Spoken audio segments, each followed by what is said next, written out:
Hello guys, and welcome back to the MD Investor channel.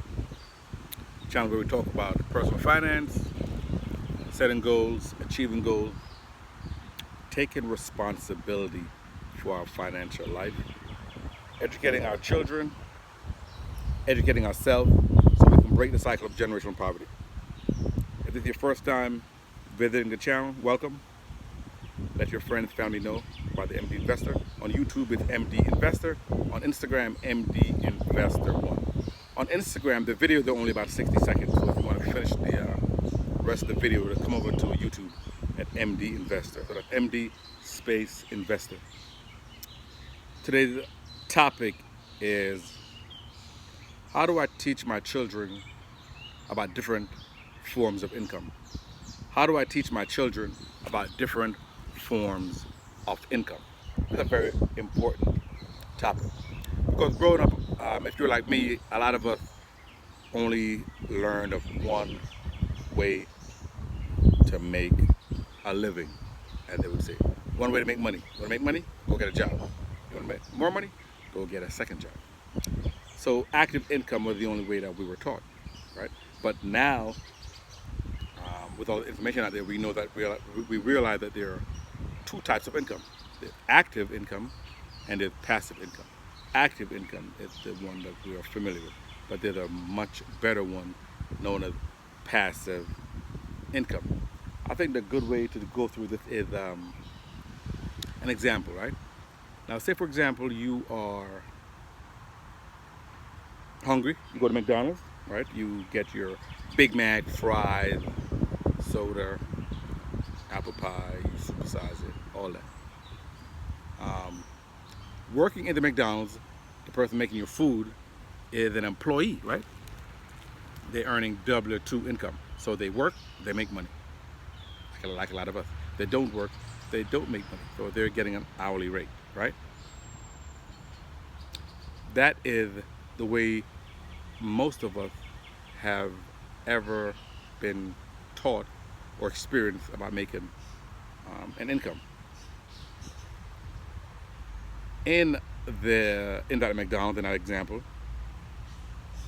or other people making different types of income. The example I would use would be like the franchise owner. The franchise owner is probably not there, if it's like overnight or whatever, but they're making business income. They don't have to be there all the time, but they're making income. But what I want to focus on is dividend income, because what most of us thought about when we were younger, when we think of McDonald's in this example, we think about it as a restaurant, a place to go eat when we're hungry, a place to work, right? When you're 15, 16 in high school, you think about maybe getting a part-time job at McDonald's after school. So a place to eat, a place to work.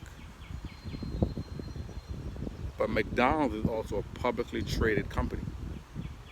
Means it's traded on a stock exchange,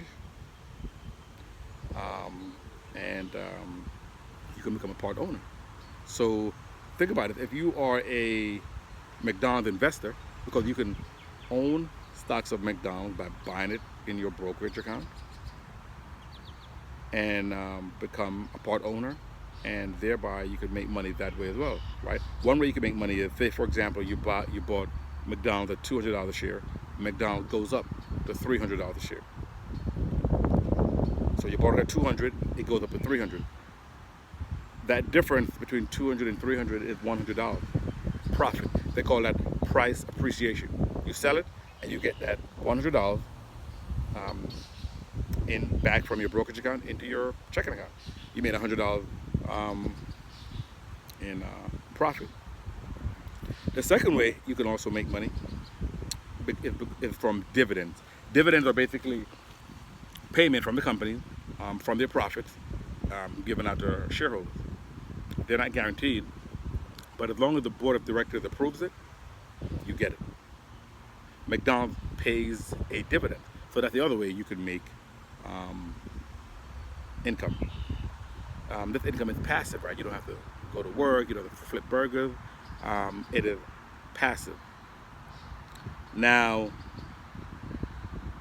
One of the, let's look at some pros and cons. As a W-2 employee, right, in that example, working at McDonald's, you work, you get paid. You don't work, you don't get paid, right? You are limited by your time because you are in fact trading your time for money. You are guaranteed hourly wage and so on. So that's kind of a plus. A lot of people like that security, that guarantee. With the passive income, like say from a dividend, the pros is passive. You know, I don't have to do anything, and I'm getting paid. One of the cons with the W-2 employed income or W-2 income is they tax you at the highest rate. Earned income or W-2 income, I've said it in previous videos, are taxed at the highest rate. Right? You can be the 10, 12, 22, 35, or even 37% tax bracket. So, you know, it can be pretty high, as opposed to dividend income, which for most people is going to be 15%. It can be as low as 0%, and it can be as high as 20%. But you see how it's taxed a lot more favorably. Okay, let's look at some other sources of income. But before I go on, let me say this. A lot of times when we hear the word income, we think of salary, right? You say, well, what's your income? So, well, I'm making $50,000 a year this year, or I'm making $75,000 a year. We equate income with salary, where your salary, income can be your salary, but there are other forms of income. But we're only taught one way. But there are other forms of income. Let's look at another form of income: rental income. So if you own a property, you have a tenant in there, they pay you rental income, right? That's kind of passive, right? You're not really working for it, especially if you have a property manager managing the property and you kind of hands off. It's kind of passive income. If you own bonds, right? I did a video on bonds.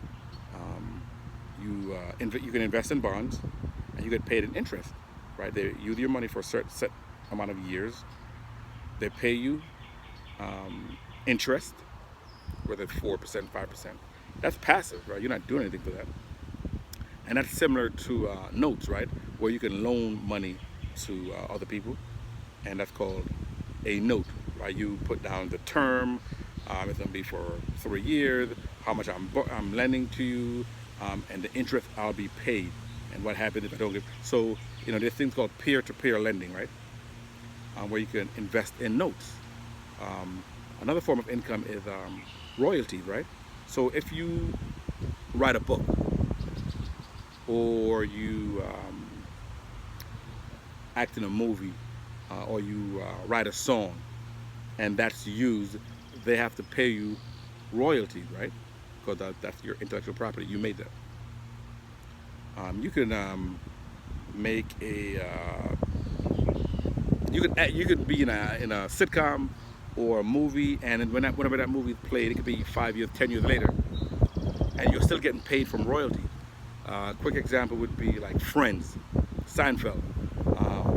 These sitcoms have been over for years, but you know they're still being played, so those actors are still getting royalty checks. So when you talk to your children and teach your children about income, we're going to broaden our thinking. No longer will income just be thought of as salary, but income will be thought of as, in addition to salary, which is like active income, we'll now think of passive income, such as dividend income and rental income and interest, right? Whether it's from our bonds or our notes or just from your savings account. It's not much with the savings account, but still, it is interest. So it's another video guide just to increase our financial intelligence, our financial IQ, educating our children. So we don't have to work for everything we get. We can get, in addition to active income, we can also have passive income. And really what you really want to do at the bottom line is, we all got to start somewhere, right? So we're going to start most likely, because we have no inheritance, we're going to start with active income. And then as we begin to invest in assets, we'll then convert that active income into passive income. So just another video guide to educate ourselves and our children. Let me add this. This channel is for people who are